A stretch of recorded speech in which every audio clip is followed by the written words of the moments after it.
আমি বলছি ইয়া রাসূলুল্লাহ, এই দেখেন এই বিষাদা সাপটা ঢুকেছিল, আমি জানি না, আল্লাহ আমাকে জানিয়েছে, আমি সাপটা নিয়ে আপনার জুতা ধরে জুতাটা এনেছিলাম।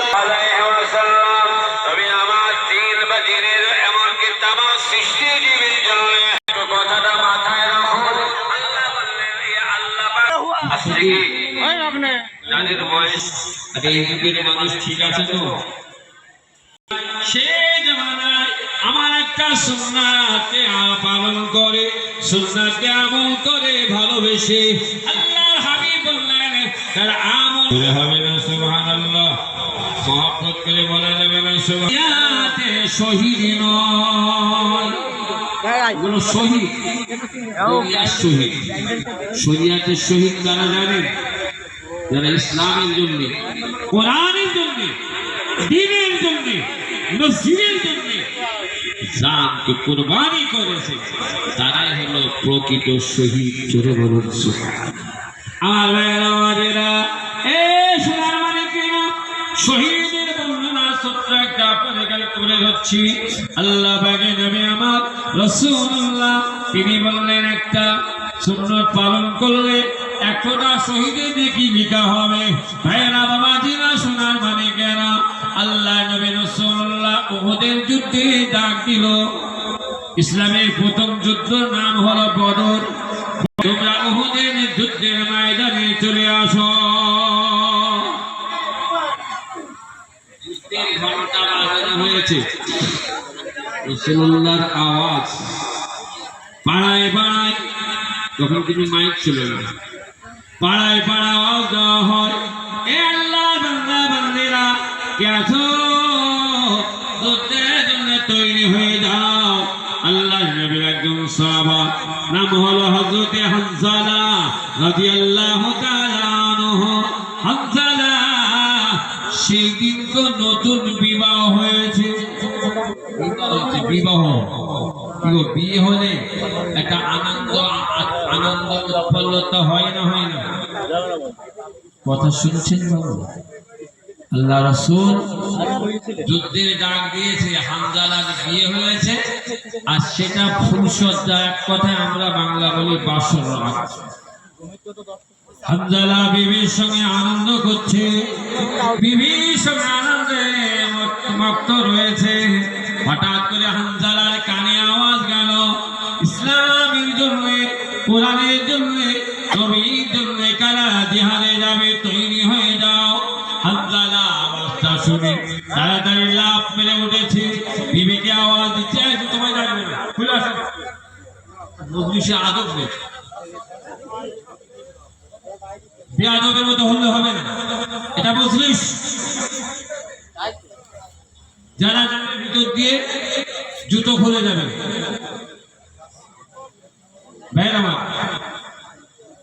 রাসূলুল্লাহ যুদ্ধের ঘন্টার আওয়াজ হানজালার কানে চলে গেল।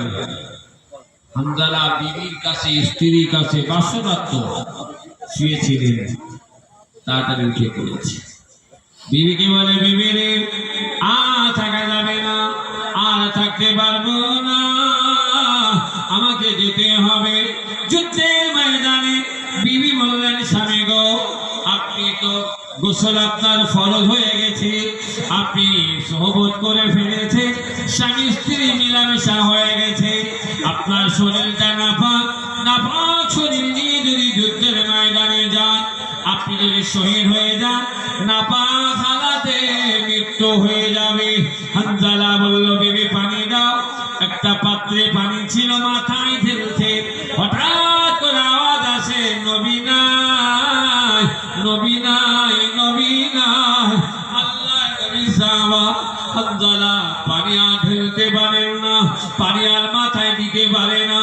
শুনে বিবিকে ডাকে, বিবি রে, তলোয়ারটা দাও, ঢালটা দাও, আমার আর গোসলের সময় নয়, তাড়াতাড়ি তলোয়ার ঢাল নিয়ে ছুটে ছুটে ছুটে ছুটে উহুদের ময়দানে গিয়ে জিহাদে শরীক হয়ে গিয়ে হানজালা শহীদ হয়ে গেল।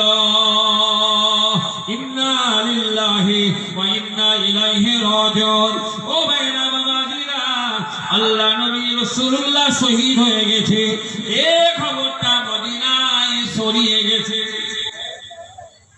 নবী আর নাই, খবরটা ছড়িয়ে গেছে, আল্লাহর হাবিব দুনিয়াতে নাই। মদিনার নারীরা, মদিনার মেয়েরা, মদিনার মহিলারা রান্না বন্ধ করে দিয়েছে। আজ রান্না করে কি হবে, রান্না খাওয়া কি হবে?